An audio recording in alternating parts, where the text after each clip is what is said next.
From Washington, D.C., the swamp itself, this is The Week's Worst with Allen and Vadum. I'm Dr. Stephen J. Allen, Vice President and Chief Investigative Officer of the Capitol Research Center.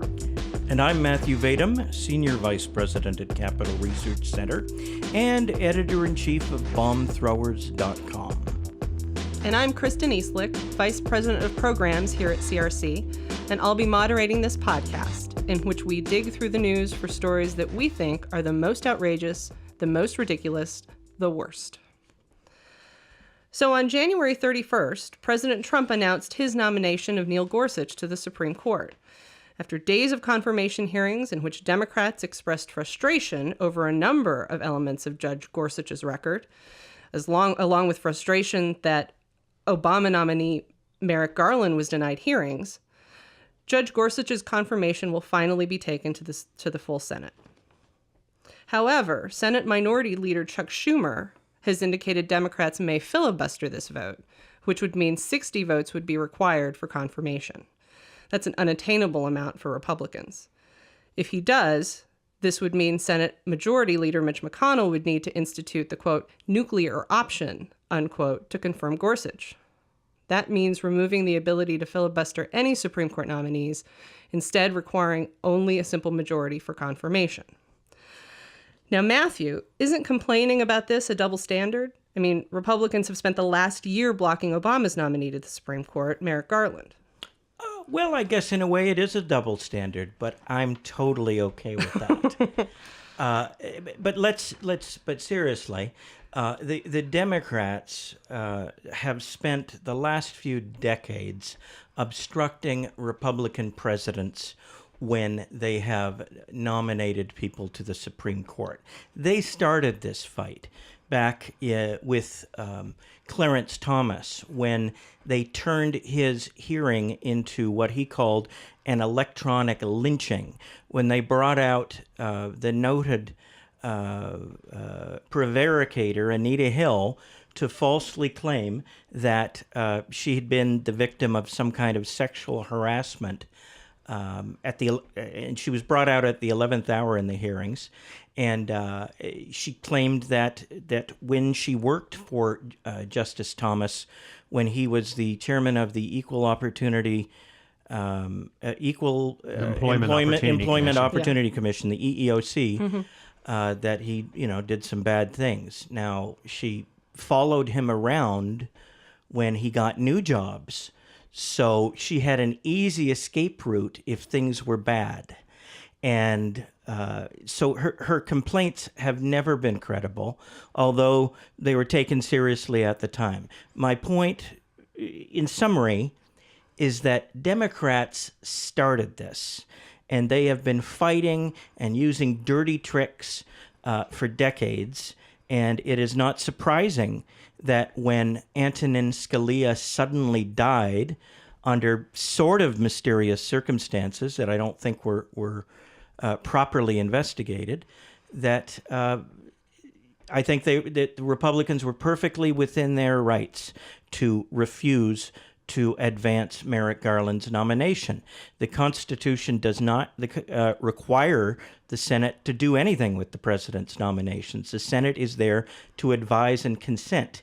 The Constitution does not command the Senate to advise and consent. Senators get to decide if they want to advise and consent.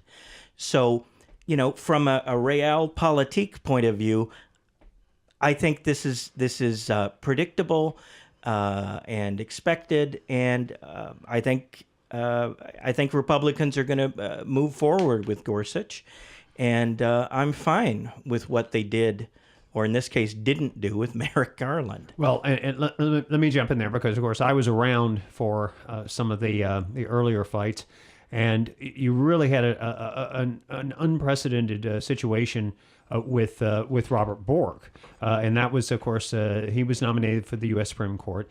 Ted Kennedy immediately came out and gave a speech that talked about how if Bork were confirmed to the Supreme Court, that women would be having back alley abortions and all sorts of terrible things would happen.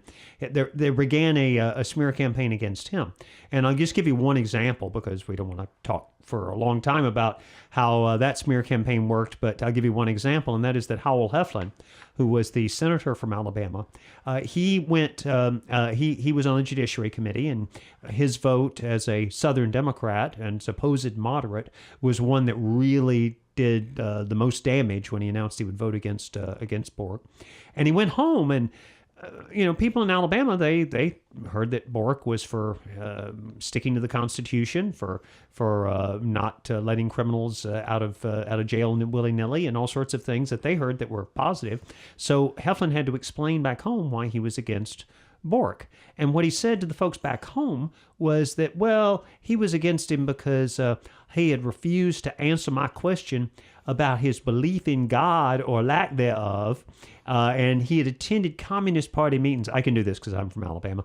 Racist. He had attended Communist Party meetings, and he had a strange lifestyle, and that's how he put it to the folks back home. And the reason he definitely had weird facial hair. Yeah, well, that's the thing. He had a beard, and people told him, "Oh, you need to shave that beard." And the Democrats actually used the beard. He should have. It wasn't a very nice beard. Yeah, I know. It made him look like too much of an intellectual or something. And the Democrats didn't like that. But here's the thing: Heflin gave completely different reasons in Washington compared to folks back home. Right. And I was the person who found the tape of him making those comments. That's why I talked about his language.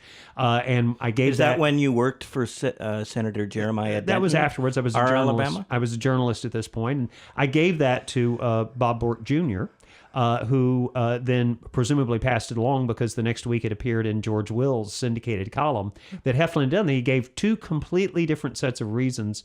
One in Washington where he was concerned about his constitutional issues, and then back home it was this nonsense about whether he believed in God and all these sort of things that were just kind of made up. It's so that's the kind of smear. And then I was around for Clarence Thomas when my liberal friends, I was having dinner with them during the week of the Thomas hearings, and they actually relayed to me that there was $1 million reward for anyone who would come up with a information, as they put it, I would say a smear, information that would derail the Thomas nomination. And then at the end of that very week was when Anita Hill suddenly showed up with her story, which was never verified, made no sense when you looked at it, and yet was almost used in that case to keep him from getting on the Supreme Court. Well, so, almost succeeded. Yeah. Right. But Matthew, won't Republicans regret going down this nuclear option when Democrats are back in power? This sort of got started under Harry Reid, and I've heard a few Democrats are upset that this package was unwrapped back under their watch, and now they wish they could take it back. Yeah, they probably will at some point, but who cares? The stakes are too high right now. We have a 4-4 split in the Supreme Court. A bad justice could eviscerate the Second Amendment, could take away our gun rights. And there are so many important issues that right now are in the balance that it's worth it to put some skin in the game, to take a risk. And, remember that the filibuster is not in the Constitution. It's not referred to at all. It's an invention. It's a procedure. It's a rule invented by lawmakers, and it has been changed before, and it can be changed again. This wouldn't get rid of the filibuster. It would simply limit its use further, so that right now the status quo is that it can't be used.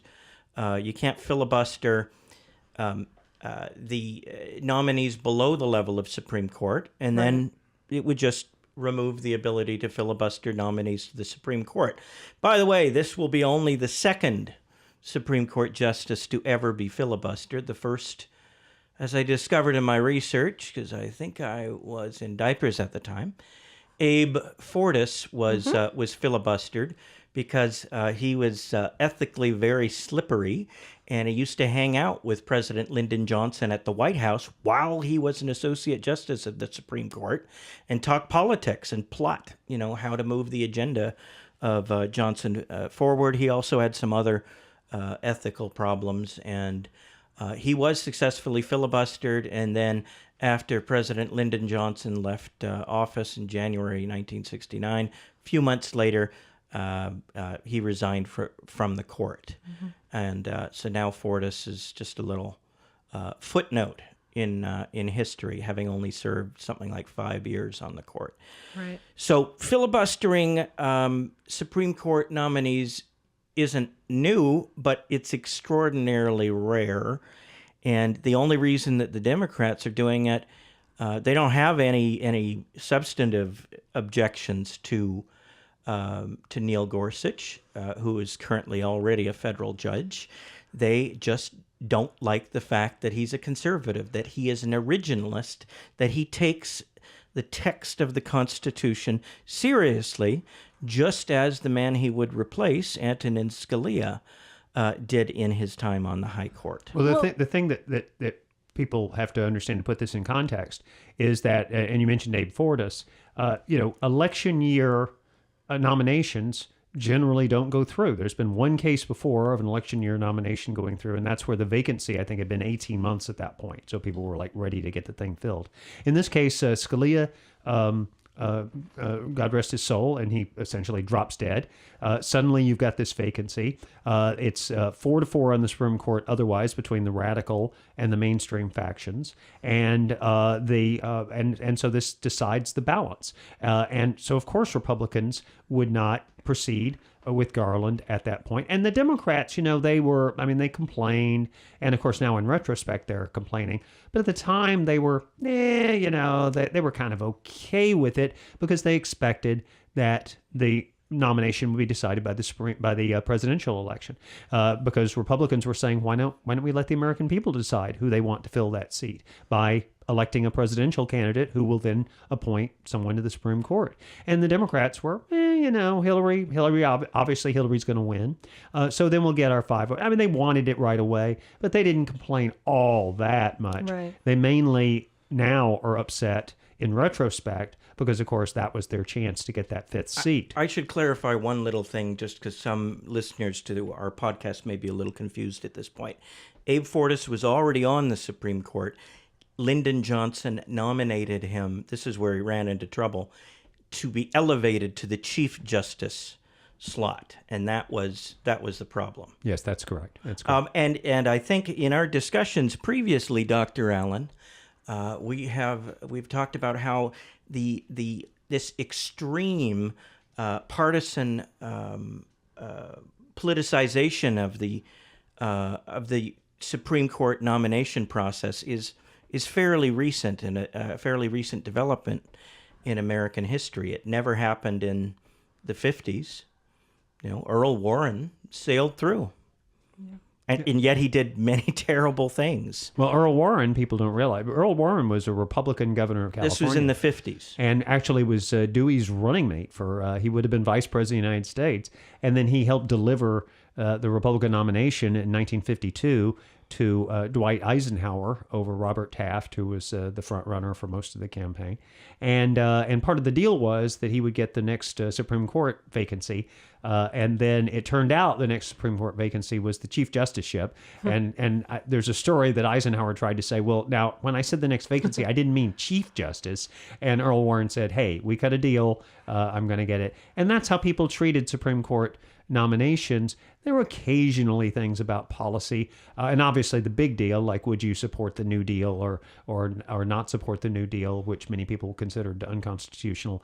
But for most of my, childhood and the Supreme Court nominations were not these big ideological gunfights that they are today, and then they went from being ideological to being totally matters of smearing people and things like that. I guess the Gorsuch thing, at least now, I haven't heard anybody yet smearing him personally. It's all been, that he's that right-winger. Well, and in the early days of the Republic, people practically had to be tricked into serving on the Supreme Court. Yeah. Many justices viewed it as a backwater, and lost interest and resigned after serving on the bench for just a few years. And even in the 40s and the 50s. late 1700s, early 1800s. 40s and 50s, you'd have somebody resign from the Supreme Court to run the war resources on the home front during World War II. Somebody in the Goldberg in the 50s resigned to run for governor of New York. So the Supreme Court was not the big deal that it is today.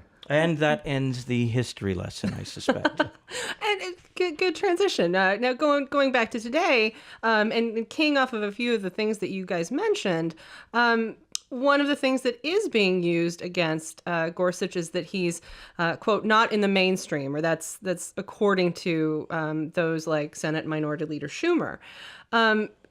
If that's true, which we can talk about, why should we confirm a radical fringe legal thinker?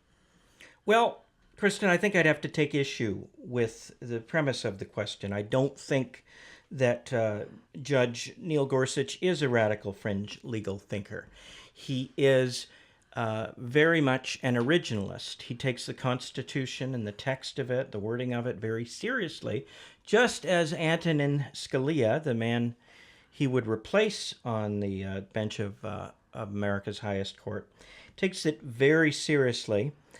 The reason that the Democrats are going crazy over his nomination is because the Supreme Court is split 4-4, liberals versus conservatives, roughly speaking, because Anthony Kennedy is Anthony Kennedy is Anthony Kennedy. We could talk about him for a whole different podcast.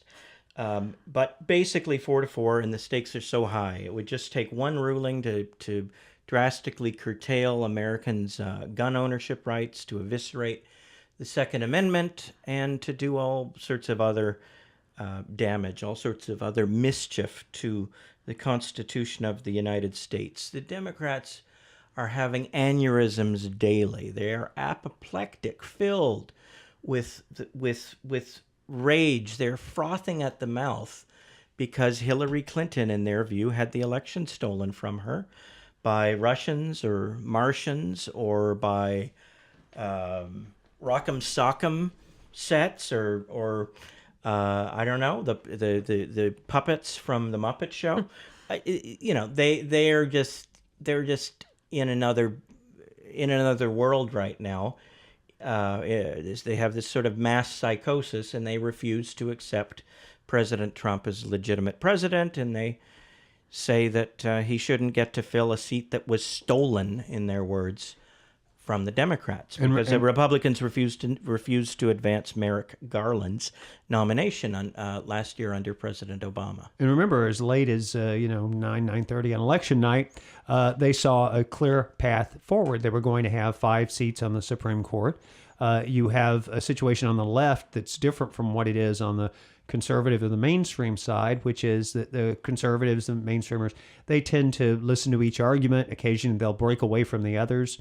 It doesn't happen on the left. So even someone like Justice Breyer, who you would think, based on his background, the things that happened before he was a Supreme Court justice, that he had said and positions he had taken, that he might be more of a moderate. But that doesn't work out that way. The Democrats make sure that they only appoint people who will be in lockstep. They will vote together almost all the time. And so you had the prospect until on election night that Hillary was going to fill that 5th seat, that then anything the Democrats do, anything President Hillary Clinton did, would be approved by the Supreme Court, would go straight through. There would be no blocking it. And imagine having that just sort of taken away from you there in a period of an hour, hour and a half, as the election returns started to turn on them. So the bitterness and the thought of the lost opportunity, the anger, you're exactly right, is so great that they felt like they had to do something to placate their constituencies about Garland. Now, both of you have alluded to this, but can you, Steve, elaborate on the differences between the conservative side of the Supreme Court and the liberal judges? What's the big spectrum right now? Yeah, it's kind of simple, and the left does a lot to confuse the issue. imagine that you had a contract. You sat down and worked out a contract with an employer, and was you were going to work 40 hours a week, and you were going to make $1,000 a week, and so you get paid in return for your work. And then the employer came back later and said, this contract, it's a living agreement. And, living agreements aren't meant to be taken literally. So I'm going to pay you half as much money for doing twice as much work. You'd be rightly outraged because that's not what you agreed to. Well, the people who are originalists, as the term is used, in interpreting the Constitution and the statutory law, they just believe that it means what it says. Now, words change meaning over time. An example is the word militia. People took that in the Second Amendment to mean that only the National Guard had the right to keep and bear arms. That was ridiculous, of course, because that sense of the word militia didn't exist for more than 100 years after that constitutional amendment protecting the right to bear arms was written. So it couldn't mean at the time of the Second Amendment, the militia, correct me if I'm wrong, just meant the whole body of the people functioning as a self-policing society, because in the 1780s, there were no regular police forces in the United States. Police forces are basically weren't even invented until, I think, after the War of 1812, and it started in Britain, if memory serves, from undergrad days. Yeah, so exactly right. Everybody was a police officer, and as such had a right to bear arms, to protect himself and his family and property, and to maintain law and order in the community. Right, and my point is... Do I have it about right, You Dr. have it right, Allen? and my point is that many, many words change meaning over hundreds of years, and so the only thing you would do, people talk about, well, you're going back to what people believed back in the 18th century or the 19th century. The only thing you're looking at is what did the words mean at the time that were written down, because that's the contract. And originalism doesn't mean you go back to when we were a society where owning slaves was tolerated and women didn't have didn't have the vote. No, it means you look at each part of the Constitution as it was written by the people who wrote it. So, for example, the Civil War amendments that abolished slavery gave, or at least were intended to give equal rights to the former slaves, that gave them the vote. You would interpret it as, say, Frederick Douglass, one of the people who was involved in putting that language together in the Constitution. What did he mean by the terminology? You don't go back to what the slave owners meant. You go back to what the abolitionists meant. And the same thing with the amendment giving women the right to vote. Well, what did the suffragists think that language meant, and so on. So you're simply saying that when the Constitution says you can amend the Constitution, you can do things, it's happened many times, to bring it up to date. The way you do it is by constitutional amendment, for which procedures are provided, not by having judges suddenly decide that they want to change the meaning of terms, twisting the language and turning the Constitution into a thing of wax, as was the terminology used in the debates over the Constitution in the Supreme Court. You don't want people who can just make it up as they go along, and that's what the left essentially does.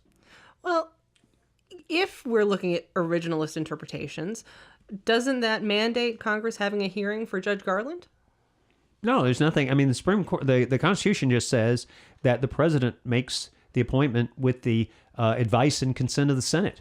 So technically, I guess you could say that whether the Senate consents, and that's totally up to the Senate. You can't say they must consent. If they must consent, it's not consent. It's being forced to do it. So Sure. That has nothing to do with it. Sure. And let me say this about one of the things that's amazing about the lefty interpretation of the Constitution. Justice Souter, who was, of course, a Republican appointee, but he turned out to be a lefty on the court, he, or at least most of the time, he gave a speech at Harvard, for which he got a standing ovation.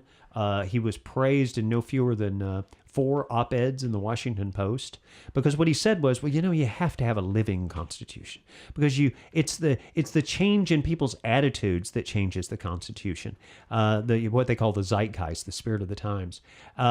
So Plessy versus Ferguson, which allowed segregation, legal segregation, would never been changed into Brown versus Board of Education, which eliminated that in public schools, without that change in the spirit of the times.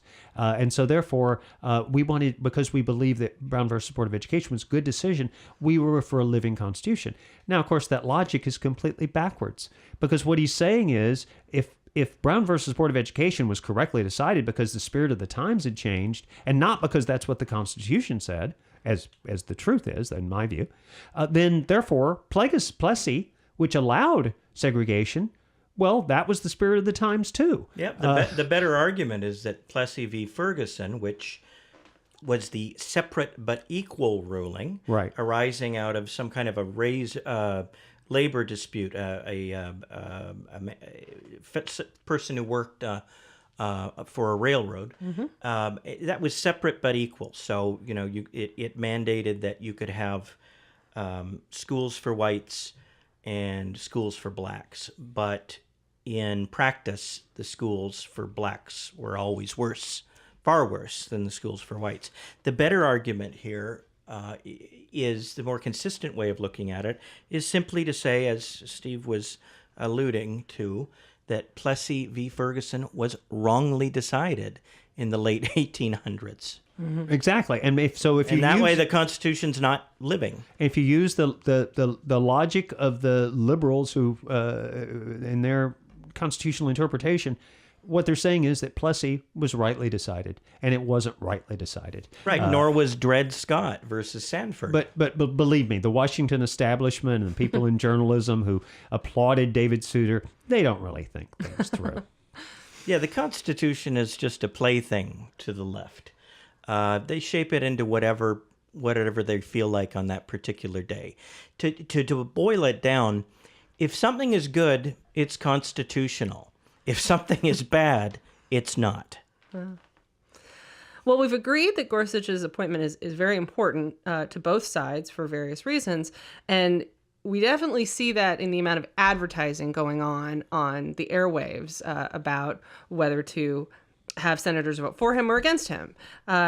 There's a lot of advertising out there that has been funded by groups that we don't know the source of, that everyone, we can call it dark money, and I think that we wouldn't be wrong in that. Interestingly, Senator Whitehouse from Rhode Island actually attacked Judge Gorsuch for the fact that others have been wanting to nominate him and have been spending money to do so during his confirmation hearing. How do you think Gorsuch is going to rule on money in politics when he's benefited from a lot of that spending, assuming he gets on the court? And isn't this unfair, is what the left is arguing. Well, of course, he's been attacked by all this stuff. So, you would think if he were trying to represent some point of view based on his own personal experience, that he would be for restricting this money. But my expectation is, and I could be proven wrong, people have sometimes not lived up to the expectations you've had of him regarding how they perform on the Supreme Court.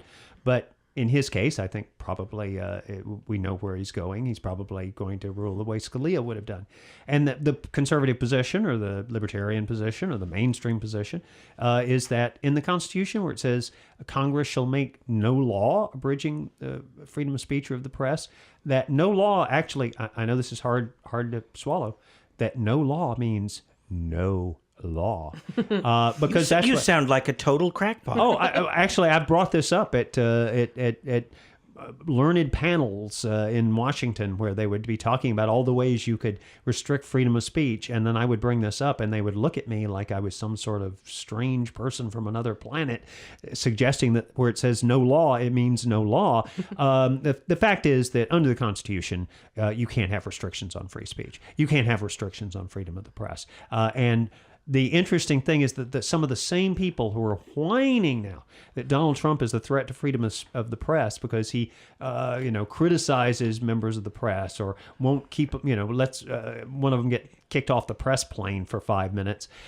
Those same people supported Hillary Clinton, who went around campaigning, promising that she would only appoint to the Supreme Court people who would be in favor of restricting freedom of speech. And she would give the very specific example, because it's the Citizens United case that she would talk about. And she would even say, that's when they made a movie about me. So you had a presidential candidate who was campaigning to be elected on the promise that she would make it illegal to make a movie criticizing herself. And this was seen as okay by the same people who freak out over Donald Trump's threat to the First Amendment. And another point on the dark money issue. Dark money has been funding attack ads on TV, criticizing the Gorsuch nomination, and similarly have been supporting the Neil Gorsuch nomination. So, why does Senator Sheldon Whitehouse think dark money is bad if it's pro-Gorsuch, but he ignores it if it's anti-Gorsuch? Well, dark money. So it's this is the rank hypocrisy that prevails in the swamp that is Washington D.C. Well, dark money financed the civil rights movement. So I'd like to ask Senator Whitehouse if he thought the civil rights movement was a bad idea. In fact, there was a 1958 Supreme Court case about whether the state of Alabama could force the NAACP to give up its donors, because of course the whole point was if the NAACP had to give up its donors, a lot of people would have their windows smashed in. Maybe they would be shot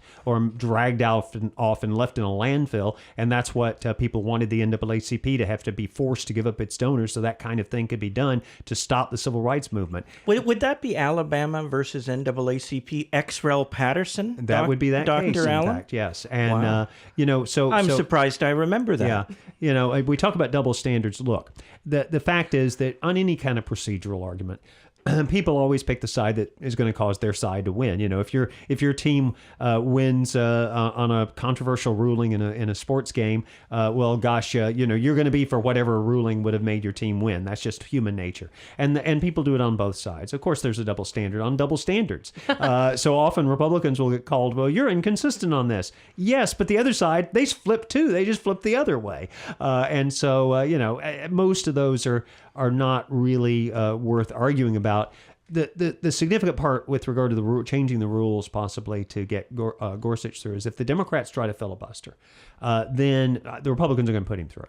So you're going to have potentially the loss of the power to do it in the future, and that's what the Democrats have to consider. Are they willing to give up any credibility in terms of being able to filibuster or otherwise stop a Supreme Court nominee if maybe there's a conservative but not as highly qualified as Gorsuch? And there is a very sophisticated underlying rationale for all of this, and that is the "we won, you lost" argument. Right. That's basically what it is. It's brute force. You vote.